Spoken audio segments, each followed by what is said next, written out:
The massive destruction caused by the 2008 property market meltdown was so great that it was likely to never happen again. A wild, unpredictable black swan crash that none saw coming. That's the word we were given, anyhow. The fact is that Michael Burry saw it coming.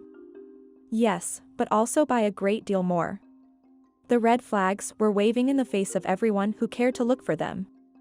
Despite all the warning signals, millions of people believed the propaganda and pledged that this would never happen again. Welcome to Financial Fortune, the YouTube channel where we uncover the latest insights and trends in finance, investing, and the economy. In today's video, we will be addressing a concerning development, the beginning of the collapse of the housing market, which experts predict will surpass the magnitude of the 2006 crisis. The reality about the housing market is that it is on the verge of collapse in the United States and many other nations. Larger and more severe than anything we witnessed in 2008. And the media is just concerned with one thing, making sure we don't open our eyes or ears. But in this video, I'll break down everything that's happening. I shall now detail the reasons why this must occur and how we can find no genuine escape from it. This is due to the fact that the housing market has already crashed. But you aren't aware of it just yet. Where did things go wrong, to begin with? Exactly how did the largest increase in house prices cause the largest decrease in housing prices ever? And the solution is so obviously obvious, since people simply cannot buy homes at their current prices, demand has collapsed and prices have followed suit. Housing prices are more directly linked to affordability and wealth than any other market in the world, which is something most people don't realize. If you offer a group of 100 individuals a raise of $1,000 per month, perhaps 10 of them will upgrade their phones, 20 will spend more on travel and entertainment, 30 will put more money toward their vehicles, and 40 will eat out more frequently. Of course, it's only natural that the average person would spend so much time, about 2/3, at the area where they spend so much of their time every day, their house. So, if your income rises, you may put more toward the things that matter most. Moreover, most people aim to max out their credit cards while purchasing a house. They don't shop around for the best deal as we do when buying a vehicle or a phone. We're willing to go all out and extend our finances because we want to spend every waking moment of our lives there.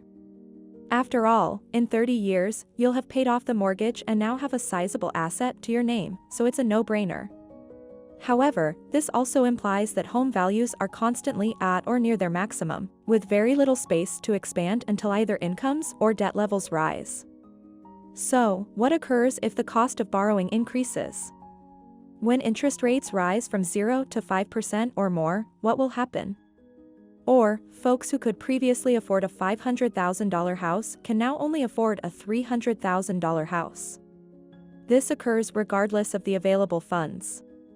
They spent billions driving up property values while pocketing huge profits, and then they stopped doing it everywhere. They ceased purchasing properties. They gave up trying and now simply demand. The quantity they used to flood the market with has plummeted, which has a major effect on prices.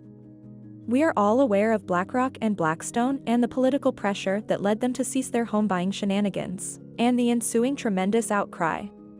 But even home buying organizations whose primary business is purchasing houses have fallen victim to this scam. Now shoppers were the misfit child of the recently deflated technology sector. Simply put, they are fins.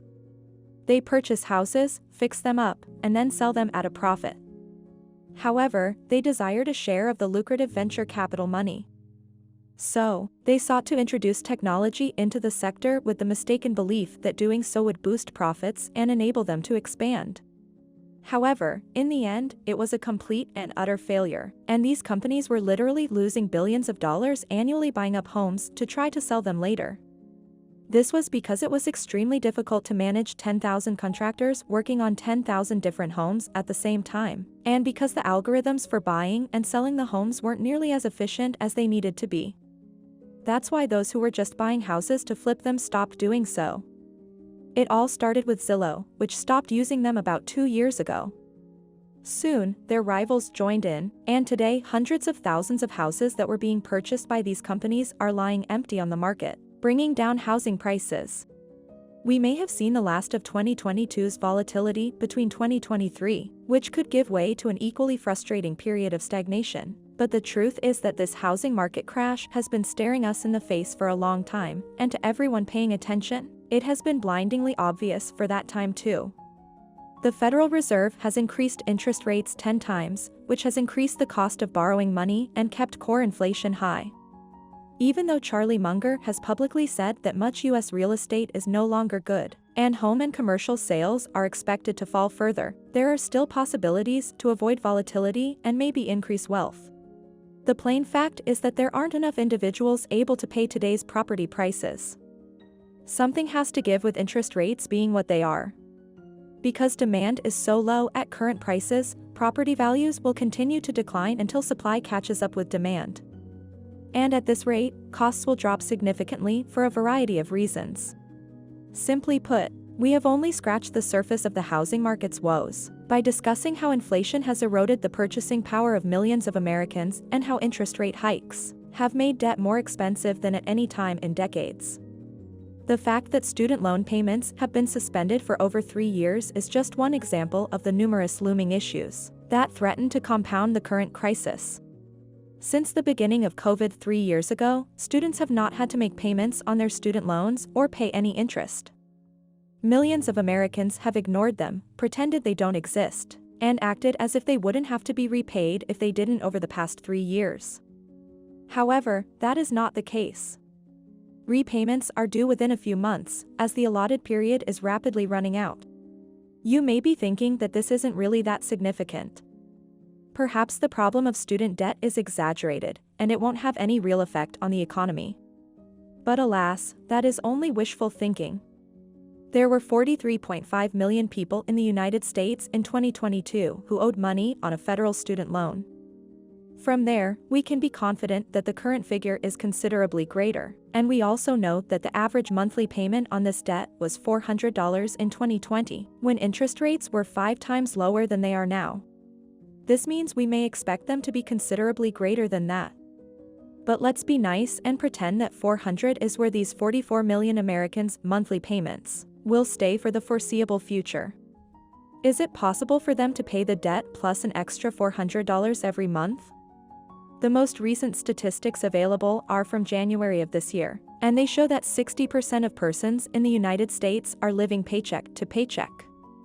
That is, they don't put anything away, don't make any investments, and blow through whatever they earn. Around 60% of all adults. That means that out of the 260 million individuals in the United States, 156 million have no spare cash and 45 million are destined to have to fork up an extra $400 monthly. It's absurd to assume that these folks would be able to afford a home with interest rates hovering around 7%. They'll be lucky to avoid bankruptcy, let alone save for the future. And that's not even taking into account the inevitable brewing industry downturn.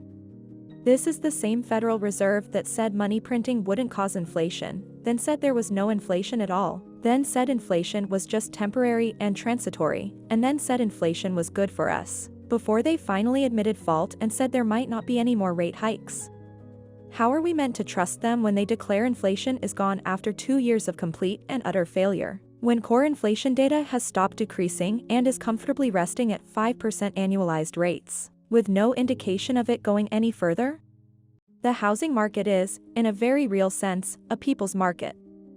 People's inability to save enough money to buy a home causes them to delay making a purchase, which in turn causes prices to drop. That's elementary economics, and there's no getting around that. Things had finally come to a head. The housing market as we know it has collapsed, and we are on the verge of another big depression. This time, though, we can't rely on QE to bail us out, since doing so will cause inflation to spike and make things even worse. Thank you for watching Financial Fortune, where we bring you insightful discussions on finance, investing, and economic trends.